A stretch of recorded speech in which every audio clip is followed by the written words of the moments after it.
YouTube.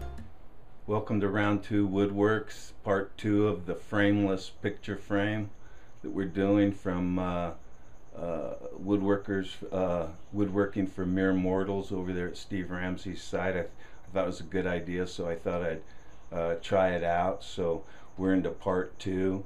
First part, we we glued up a Babinga walnut and cherry. Then we sliced it down to 1/8 inch or less slices for lamination. Put them in the mold. Took them out. Now we're ready to clean them up. Before I do it, I want to special hey to Mom and Dad. Hope you're well. Love you both. Wanted to show you, Dad. The walnut tote came out pretty good for the 7. So that project's done, or half done. This is for my 7. I've got an 8 to do too. So I've got one more of those to do, and that project's caught up on. I've got to clean up these frameless picture frames, and then after that, I don't know if you can see, but my sharpening station is way out of control. I gotta stop things and get those planes worked on and back up in the cupboard for next project. So anyway, go from there.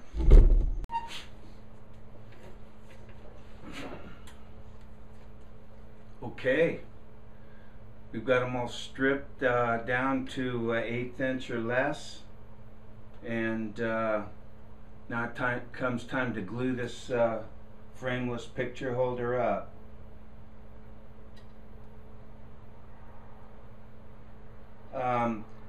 Steve Ramsey over where I got this idea over at Woodworking for Mere Mortals, he had a system of doing it through like dowels in a board. So I've tried something a little different. I'm using this Rockler glue brush, and boy, I really like it. I gotta say, I really like it.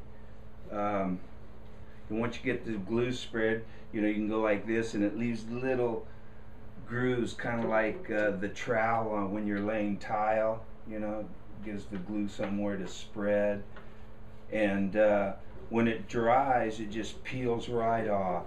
But these bristles are so close together that that's kind of like its own glue bottle in there. Everything will dry around, but it takes a couple of days really to get it all dry all the way through to where it can just peel out. So if I know I'm going to be gluing within a short time, I just dunk it in water and it cleans right up. Okay, so this will be the Babinga side, and then this one will go on top of it.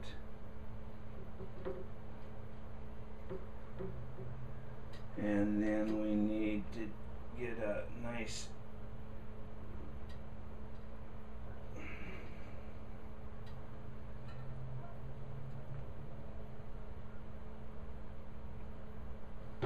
film on this one.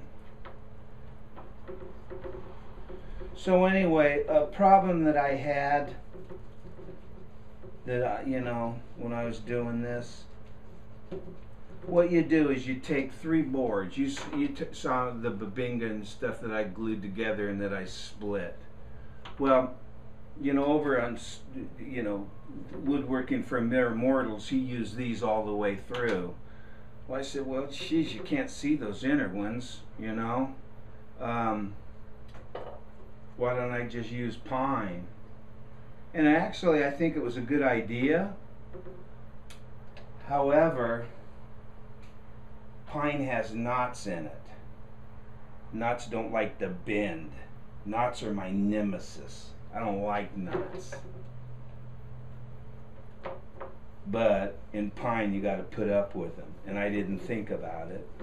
So I bought this, stripped them off, and you can see the knots. That one bad, that one probably pop, that one probably won't bend.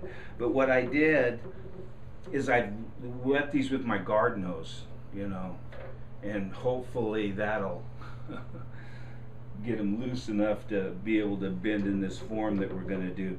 Now if you see, this board is thinner. I slit part of that board off, and we'll get to that a little later. So a couple more to glue up and we got it.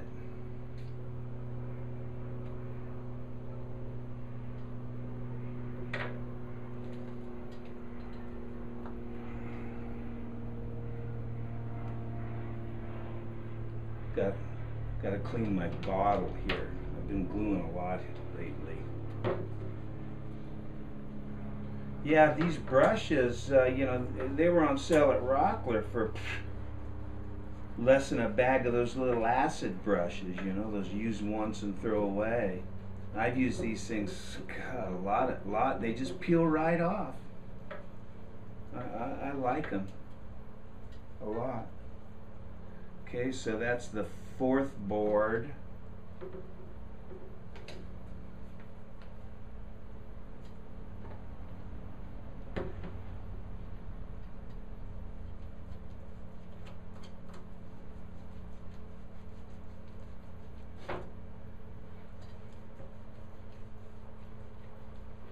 Okay.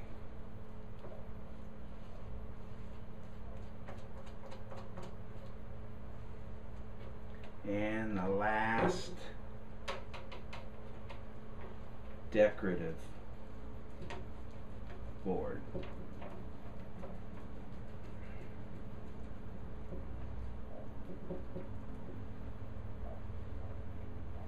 Yeah, I like those brushes. Okay, let's see, let's make sure I got the Babinga and the walnut on the right.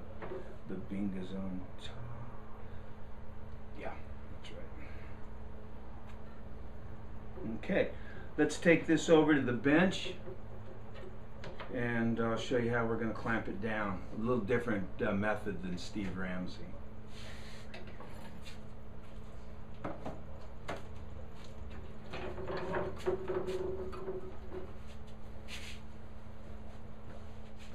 Okay, what we've got, I've got a piece of wax paper on the bench so it doesn't you know, stick to my bench. Then I've got half the mold over here that's clamped down. What I'm going to do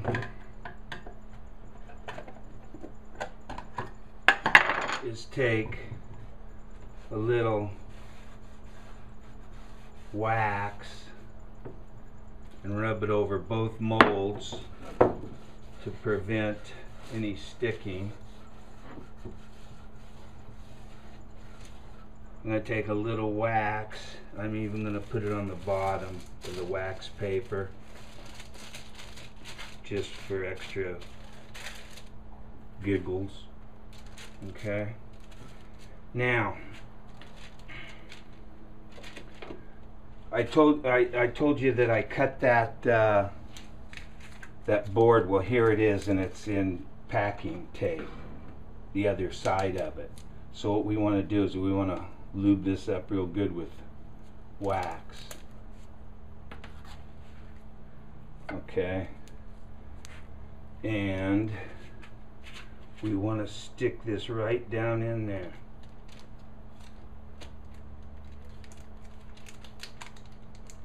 Where it would have normally been. Okay, now we want to line this end up. We want to bring this end over.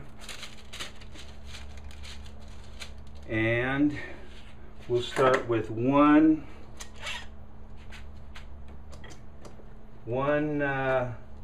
clamp right in the middle. We'll start that for a while.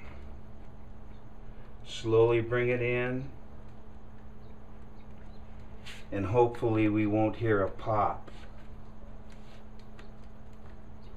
Make sure it's pressed to the flat to the board.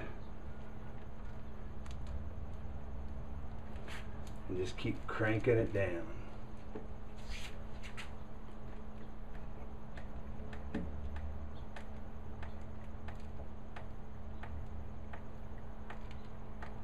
Okay, now when I get to about here, I'm going to put another clamp over here, and I'm going to put another clamp over here.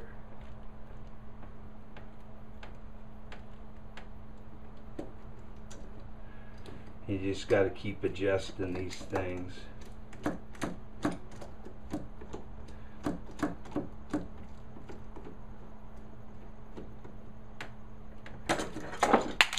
Whoops. Cut.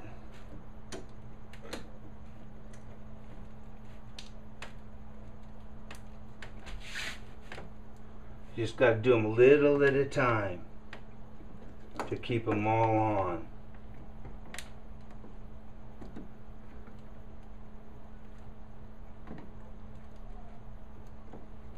Just little by little, you bring it in.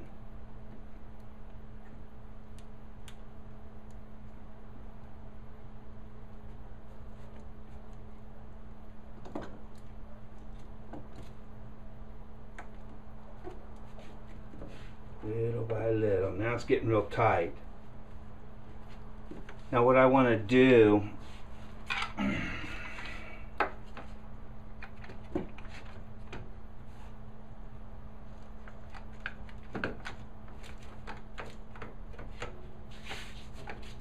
I want to put one on the ends.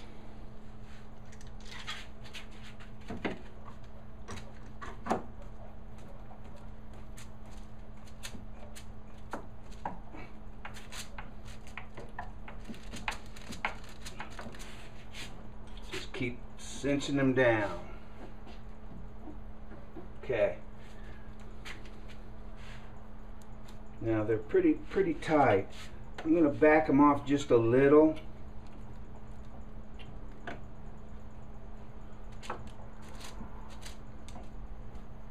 And I'm going to take this, I'm just going to go right down. I want to make sure all these boards are flat on the, you know, driven flat down on the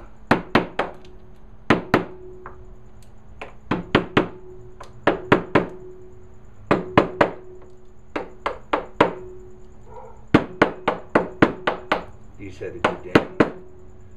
These were up quite a bit over here. Way up. But they're down now. So tighten these down. I want to put another one over on this end.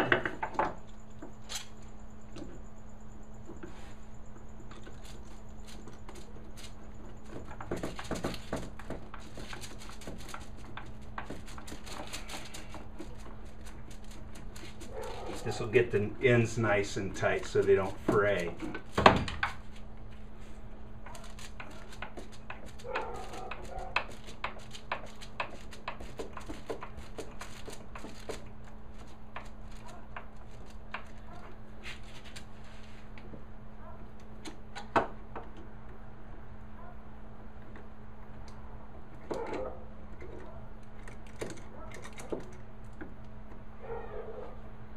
Just keep working until you think you've got the pressure, equal pressure all the way around.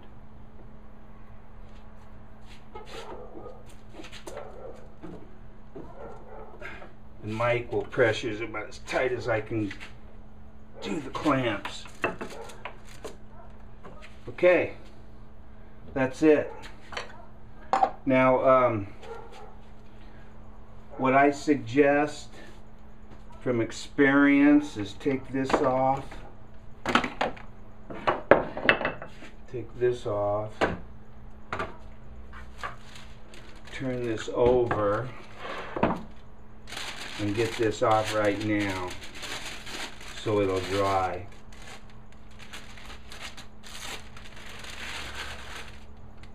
If you leave that on there, it's not going to dry for a long time.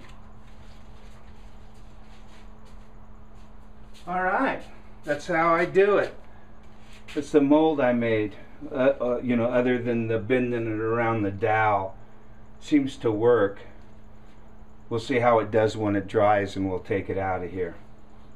Thanks a lot, and we'll talk to you when this thing dries up. Okay, it looks like it's dry and ready to look at. Let's see what we got.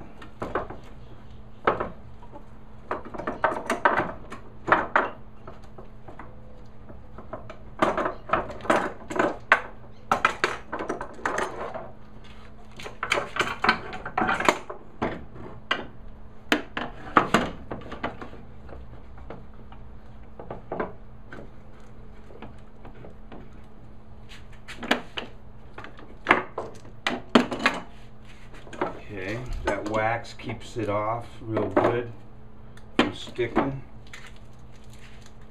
And that's what it looks like coming out. Got a mess, but it can clean up. And then you've got your, sometimes this can be,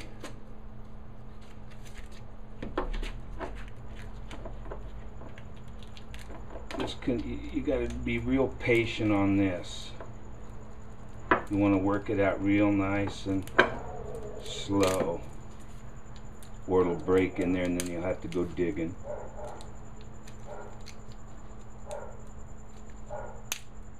Uh-oh. No, I'm all right.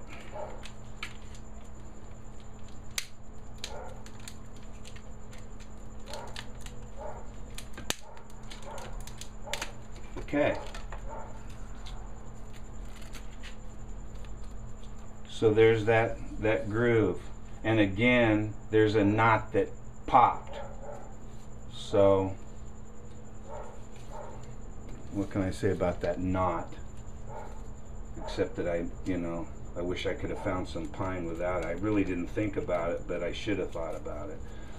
But I don't think it's going to be all that drastic of a thing.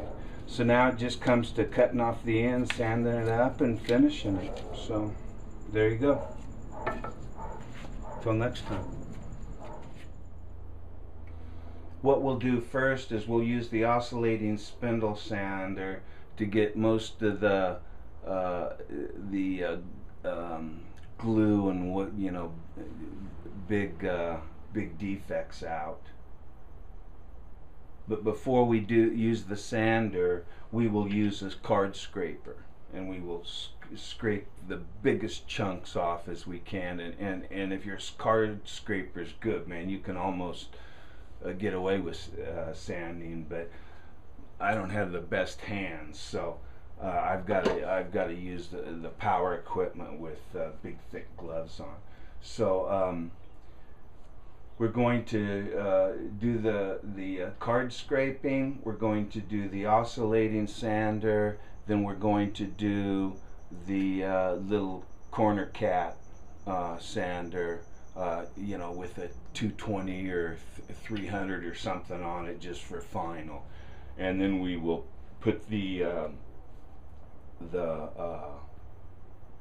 finish on it, which is going to be shellac and something else, I'm not quite sure. So anyway, let's get to work, and we'll show you what happens afterwards.